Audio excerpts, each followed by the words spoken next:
দর্শক, আজকে আমি আপনাদের মাঝে তুলে ধরলাম একটি সুনামধন্য শিক্ষা প্রতিষ্ঠান। এটি হচ্ছে 10 নং হোগলাবুনিয়া ইউনিয়নের চর হোগলাবুনিয়া গ্রাম 5 নং ওয়ার্ডে অবস্থিত।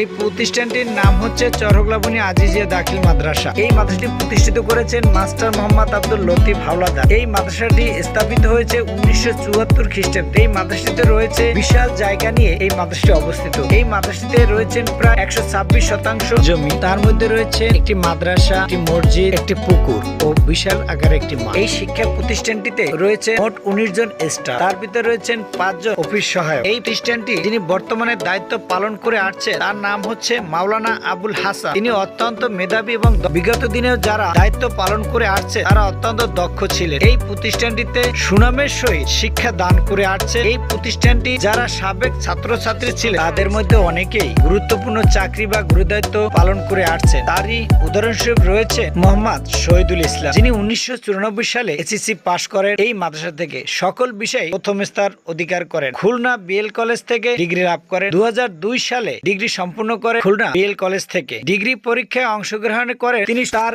বিষয়ে প্রথম স্থান অধিকার করেন সারা বাংলাদেশ থেকে তিনি, এবং বাংলাদেশের মেধা তালিকায় সম্মিলিতভাবে বাংলাদেশের 3য় স্থান অধিকার করে থাকে। বর্তমানে তিনি কর্মরত রয়েছে খুলনা দারুন কোরআন সিদ্দিকিয়া কামিল মাদ্রাসার মুহাদ্দিস হিসেবে। চর হোগলাবুনিয়া আজিজিয়া দাখিল মাদ্রাসাটি সুনামের সহিত দীর্ঘদিন শিক্ষা দান করে আসছে। এই মাদ্রাসাটি 10 নং হোগলাবুনিয়া ইউনিয়নের গর্ব। এই মাদ্রাসাটির গর্বের বিষয় হচ্ছে যিনি বর্তমানে সুপারিনটেন্ডেন্টের দায়িত্বে পালন করছেন তিনি একজন ইসলামিক আলোচক, তরুণ উদীয়মান কোরআনের পাখি, কোরআনের বক্তা, যার সুরেলা কণ্ঠে মধুর বাণী পৌঁছে দেন মোমেন মুসলমানদের কাছে। আমরা তার জন্য দোয়া করব, তার শিক্ষা প্রতিষ্ঠানের জন্য দোয়া করব। আল্লাহ পাক যেন তার এই কোরআনের বাণী সকলের কাছে পৌঁছে দেন ইনশাআল্লাহ।